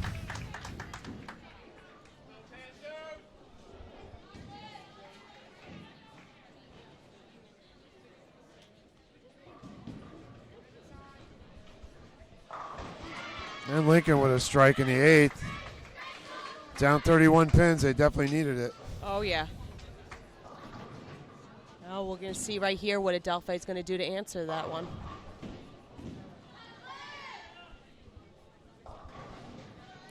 She goes a little bit high. Leaves a 3-6.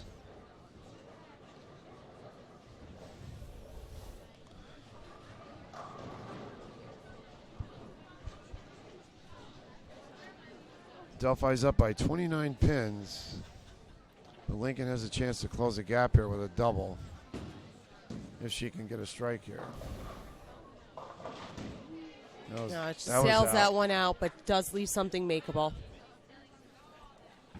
Leaving a 1-2-8.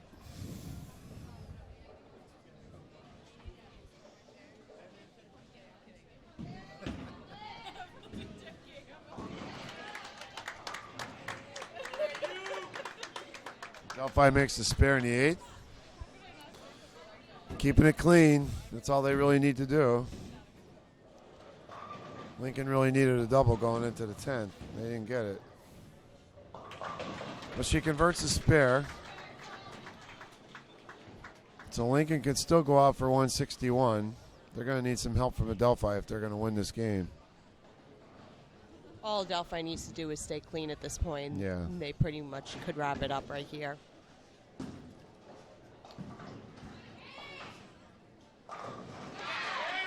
And that strike is what's going to help Adelphi take it. With Rebecca Gotterbarn up in the 10th frame, one more strike right there would put it away.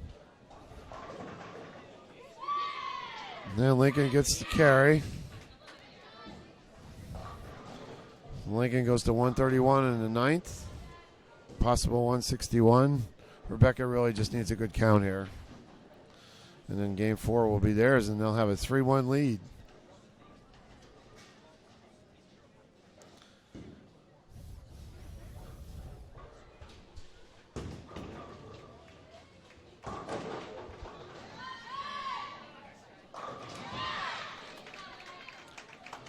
That locks up game 4. So Delphi is ahead 3-1 here in our East Coast Conference Championship. And they're one game away of repeating as the back-to-back East Coast Conference Championship. Yep, defending their title.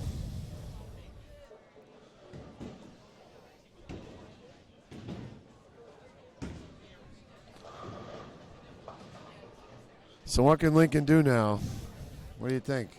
You know, I think a lot on their mind is that, you know, how can they win everything? But right now they just need to think about winning each and every frame. They can't overthink it. They can't think about winning the game right now. They just have to think about winning each frame. That's exactly right. That's what I'd be telling my group too. Same thing. Just try to make shots and win one game at a time.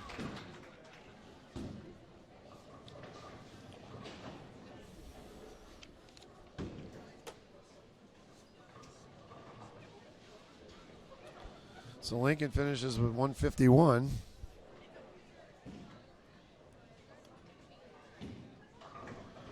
And Coach Joe is telling his girls that they are not out of the match and they just need to stay focused and they can still do this. Rebecca strikes out and Adelphi shoots 200. So Adelphi with a 3-1 lead.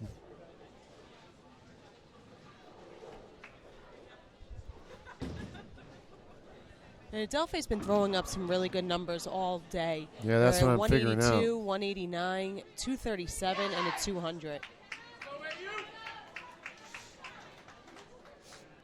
Yeah, Adelphi's averaging 202 for 4 games, which is pretty good.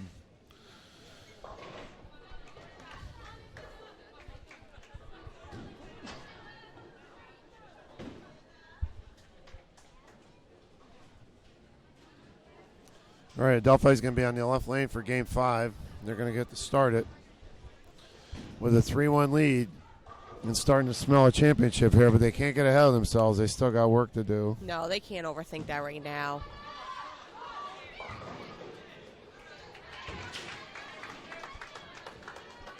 Delphi comes in a little high, but they do get a 9 count, so they got a lot of carry to help, you know, with that first frame.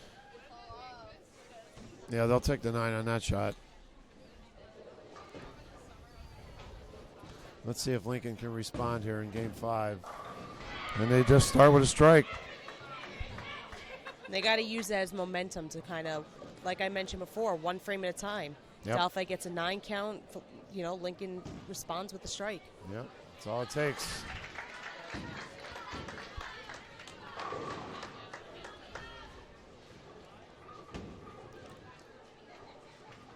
Let's see if Lincoln can respond with an early double.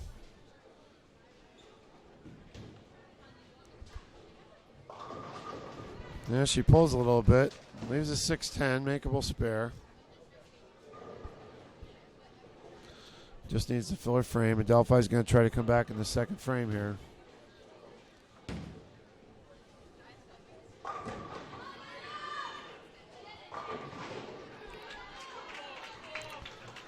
In the left lane last game, Lincoln threw a bunch of shots in the pocket and left a couple 10 pins. So there may be some carry issues on lane 19.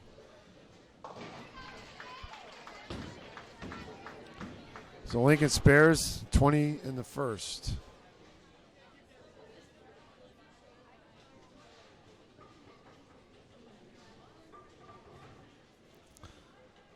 Let's see if Adelphi can convert the spare and stay down 1 pin after 2 frames of play in game 5. She's able to do that. Lincoln just needs to keep going. See what happens.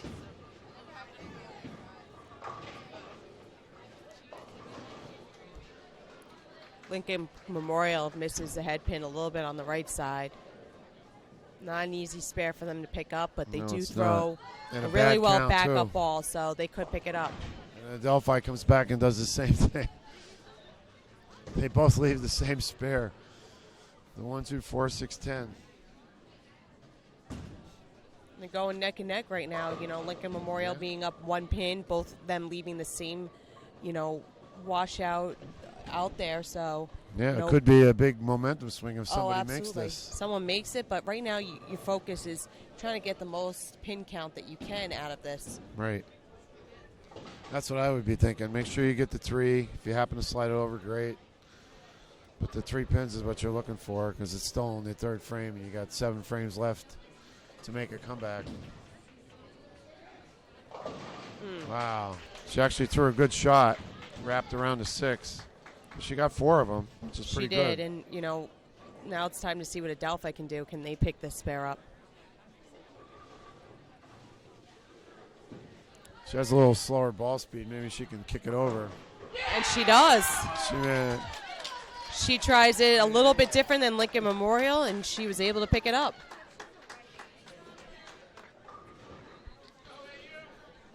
She actually made it like a baby split. She fit it in between the 1-6. That's a huge spare for Adelphi there. Lincoln Memorial seems to be pushing the ball out a little bit now, missing the head pin on the right side. Probably forcing things a little bit, trying to, they know their backs to the wall and they have to make shots now. Yeah. I'm sure their nerves are really starting to kick in right now.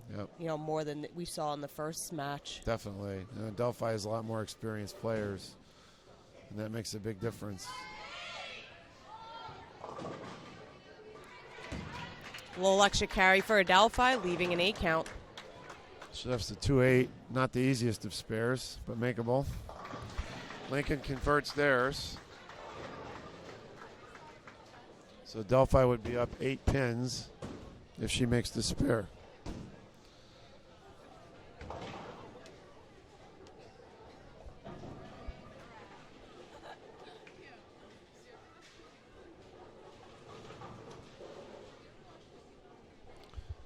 And Lincoln's going to throw in the 5th before Adelphi gets a chance to throw the spare.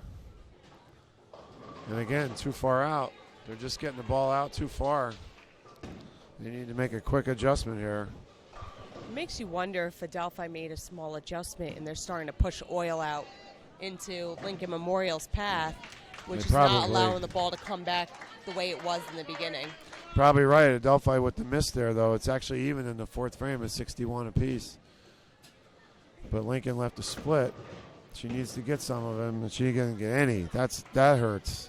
Yeah, that's an opportunity where you really need to pick up those 2 pins, even if it is a hard split.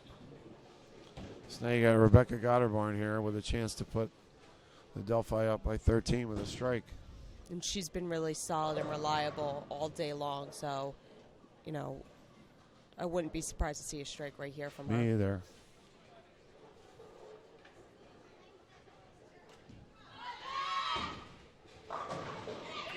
And that's what you do. She carries out that 10 pin, and she strikes. So 13-pin lead, 5 frames to go, possibly in Lincoln's season. Let's see how they respond.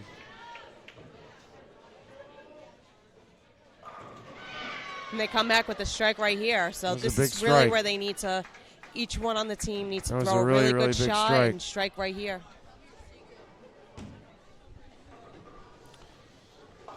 Yeah, I was just looking at Rebecca's thing. She only has 1 open. She missed a 10-pin in a game that didn't really matter in the first game.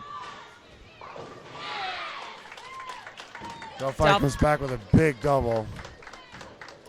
With 4 bowlers left, all you can tell your players right now is just make a good shot. And that's all that should be on their mind right now. That's right. Just get the ball up around the pocket and leave yourself a good count.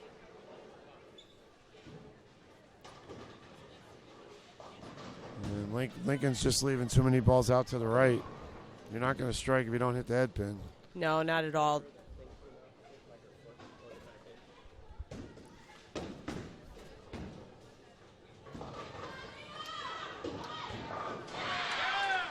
That's another strike for Adelphi. I think Adelphi's starting to smell a repeat here pretty quick. Oh, I think so. And this is really where they're getting excited, and and all that excitement is actually only fueling them and making them throw better shots. Yeah, it all goes back to that spare conversion in the 3rd frame, which made a big difference in the game. It kept Adelphi ahead. Oh, yeah, absolutely. And that's another open for Lincoln Memorial. And I think they're starting to feel the pressure right now. And, right now, Joe really needs to get the girls calm and just make good shots. I think a big difference, Kim, is you're seeing Lincoln Memorial has a lot younger players, a lot of freshmen, and they've never been in this kind of position before. I give them credit for getting this far, but it's absolutely. Tough spot to be in. Absolutely. But Lincoln just carries a crossover. They're not quite done yet, but they really need to go off what we call off the sheet. And I think getting this type of experience in their first year is what's going to give them a lot of momentum in the future of the program. It certainly will. It absolutely will.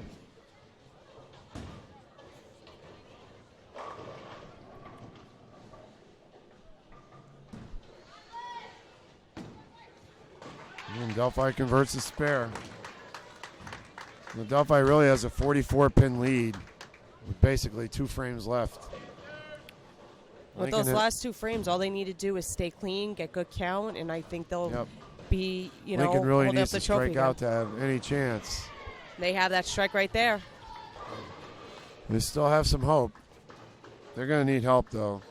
They're going to need to strike out for 186 and hope that Delphi makes a mistake here someplace.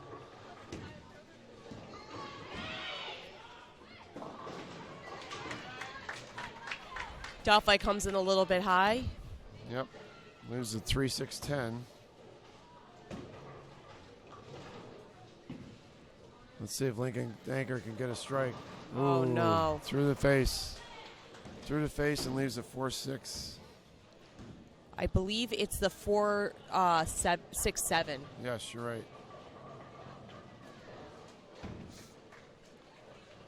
That may do it. No, it's a hard, shot to leave in that 10th frame when the strike really needs to keep you alive.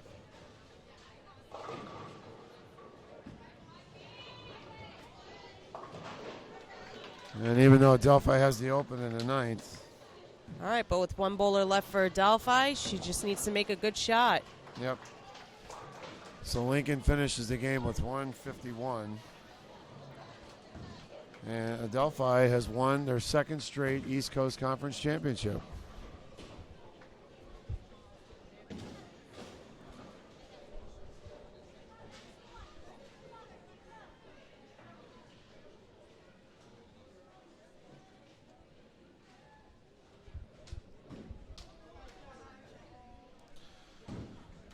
Delphi really bowled well today, Kim. They did. They showed up ready to go from the start.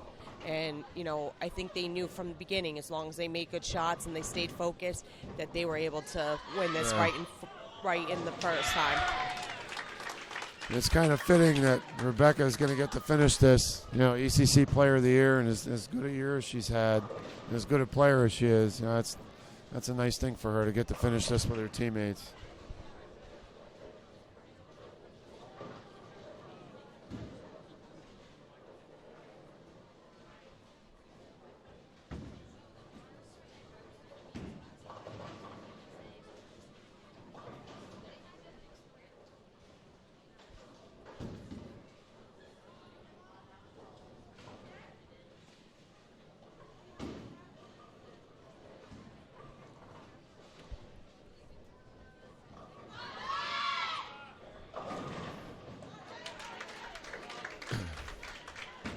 Rebecca threw a good shot, didn't get the carry there. No, and I think at this point she knows that she just needs to throw the ball down the lane. Yeah. It's a great accomplishment for Adelphi to win back-to-back championships.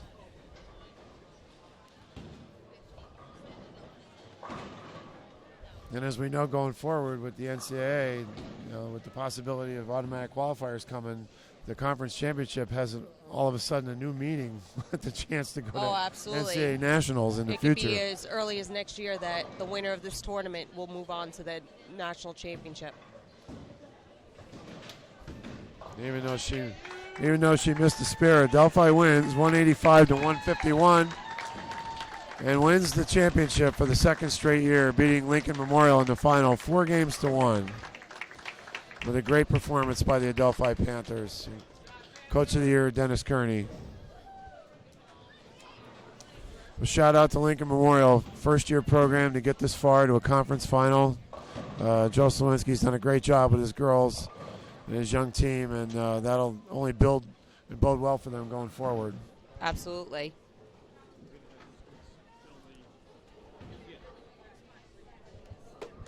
We done?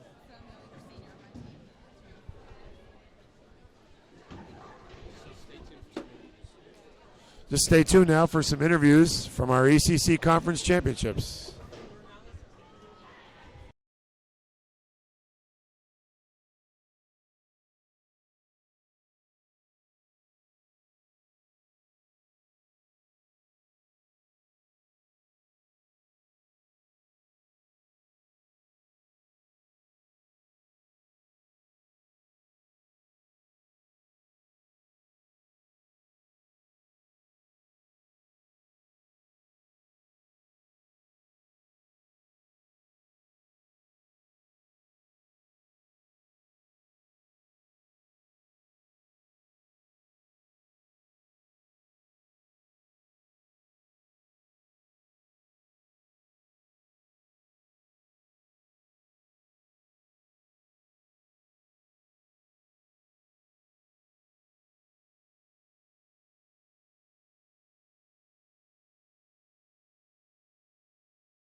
You have fun?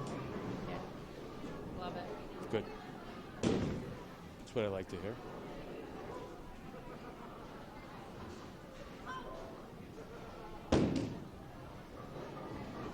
I don't know what that means.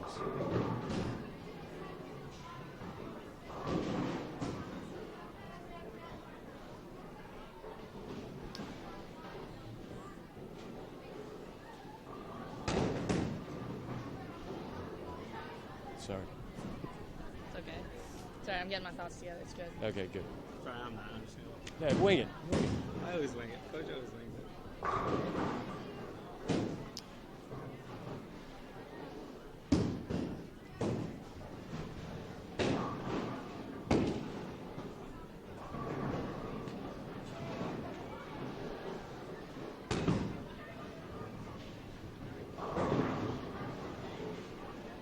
So think about stuff that we could do next year. Oh, absolutely. I You mean, know? this was well done. If we could, So- I was thinking, we even do it out in Suffolk. If we find a Yeah. hotel, we could. Yeah, I know. Plenty of them have it. Oh, we're good. Okay. Hi, everybody. This is Bob Dranoff from the East Coast Conference. I'm here with the part of the championship team from the 2017 ECC Bowling Championships. Caitlin LaRocca from the Adelphi bowling team and the winning coach, Dennis Kearney. Coach Kearney, 2 ECC championships, 2 years in a row. This year, ECC Coach of the Year. Tell us a little bit about the last couple of days here at the ECC championships. All right. Well, the formula is certainly working. However, it is falling together. It was a great championship. It was well run. We kind of stayed the same in tune all weekend. We had a plan. We came in with it. We had to adjust a little bit due to the lanes. Also playing teams that are playing in different areas than we normally would play. At the end, the girls just kind of executed and came around all together, and I contribute that to the depth on my team. I mean, all 8 could play. So, look, going forward, I mean, it's going to be really good. Yeah, exciting few days. Only undefeated team, obviously, and you faced a pretty game LMU squad. They're new to our conference. They're new to bowling, collegiate bowling. They did a nice job this weekend. Absolutely. I like good job, LMU. I definitely told them, thank you for joining our conference, and they're definitely helping promote the future of this sport and helping promote the future of our conference. They bowled really well. We just happened to move inside on them and not play where they were playing, and pins fell in our direction. These girls executed, so really proud. How about giving us a couple over the last couple of days, some of the highlights, the strong performances that you saw out there for your squad? Yeah, I mean, Caitlin's been consistent all weekend. We had girls coming in when they needed to come in, make spares when they needed to make spares. We saw a lot of unbelievable trick shots and washouts and makes from my team. Just overall, I mean, honestly, every day was getting better and better, and it was good because we started off a little bit rocky. But you know what? Our seniors came through, keeping us together. Rebecca Gottaborn came through on the last 2 days, really showed up and just really took this team. And with Kate's consistency and everyone else falling into place, it was just the right formula. Excellent. Now, so, Caitlin, you're new to Adelphi. First year, you're a transfer from Fairleigh Dickinson. Hopefully an exciting moment for you. It truly is. This is my first year actually competing, and to be with a bunch of girls who openly accepted me, it's a great feeling overall. And we mesh so well. So to have these girls behind you all the time, knowing that if you fail, they'll be back there to pick you up. Talk to us about a couple of things that you felt good about in terms of your game over the last couple of days. Well, last couple tournaments I've been a little shaky. My Baker frame average hasn't been that great, so to know that I had a bunch of girls behind me and that this weekend truly mattered the most to everyone really just helped me kind of get it together and figure it out. And we had change my mindset a little bit to help figure things out, and it worked. I got it done, and with the help of all these girls, it was a good weekend. Well, you're in the right place. Like I said, 2 ECC championships, 2 times Adelphi has won.